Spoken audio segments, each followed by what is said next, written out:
These mounds and monuments are a throwback to an important era in the history of Assam when the Ahoms ruled here. The Ahoms were one of the longest reigning kingdoms of India. In fact, the name Assam comes from the word Asama, meaning invincible, which is the local name for the Ahoms. The Ahom Kingdom, which included most of the present-day Assam, was ruled by them for 600 years from the 13th to the 19th century. Chaolung Sukapa, a Thai prince, was the founder of the Ahom Kingdom. He left Mung Mao, a province in present-day China, with his army and followers and arrived in the Brahmaputra Valley in the 13th century. Sukapa established the Ahom Kingdom in 1228 CE and established its first capital at Charaidev in 1253. Even though the capital moved to other places over the course of 600 years of rule, Charaidev remained the symbol of Ahom power. The Ahoms, like ancient Egyptians, believed in life after death. They built commemorative structures for the dead, like their very own pyramids, though theirs were hemispherical in shape. The Ahom kings, queens, princes and princesses were buried along with their possessions in maidams or mounds like these. The word maidam is derived from the Thai word frang maidam or maitam, which means to put into the grave or bury the spirit of the dead. The earliest maidam constructed in Charaidev was that of the first Ahom king Sukapa, who died in 1268 CE. The Ahoms were known for their impressive political might and administrative prowess. But it wasn't just this that made them formidable. They were also considered master builders.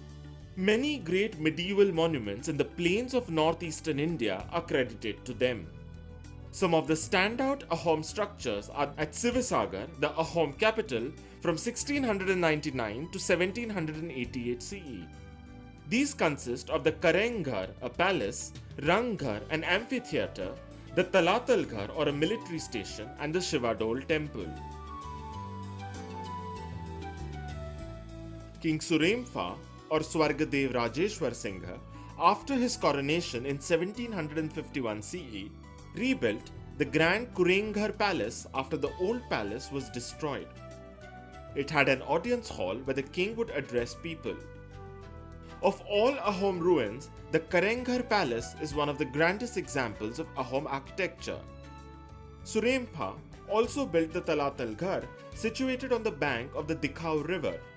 However, many believe it was built by his father Rudrasingha and was originally a palace made of wood.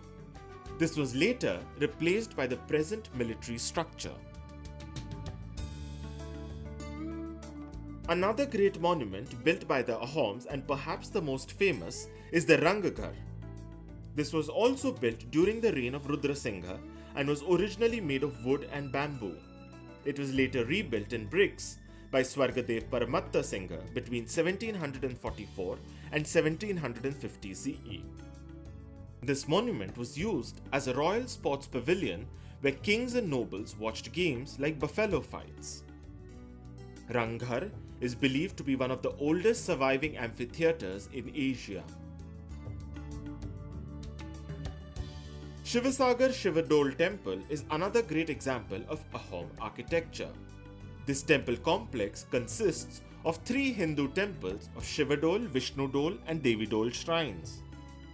These temples were built in 1734 by Bar Raja Ambika, the queen of Ahom king Swargadev Siba Singha.